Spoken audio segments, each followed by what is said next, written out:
नमस्कार मंडळी, स्वागत आहे तुमचं आमच्या चॅनलमध्ये। आवाज महामुंबईचा, शोध बातमीचा, कौल मनाचा। चला तर मग आमचे चॅनल लाईक करा, शेअर करा आणि सबस्क्राइब करा। धन्यवाद।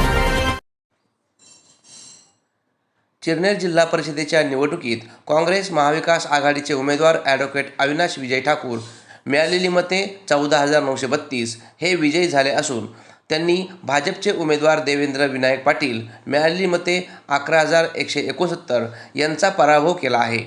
चिरनेर पंचायत समिती गणातून शिवसेना उबाटा महाविकास आघाडीचे उमेदवार कविता रुपेश पाटील मिळालेली मते 8,247 या विजयी झाल्या असून त्यांनी भाजपाच्या उमेदवार साक्षी सुचित पाटील मिळालेली मते 5,222 यांचा पराभव केला आहे।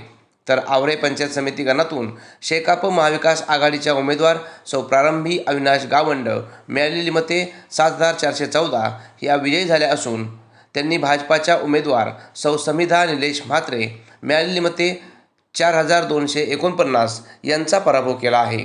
आवाज महामुंबईचा चॅनलसाठी अनंत नारंगीकर, उरण।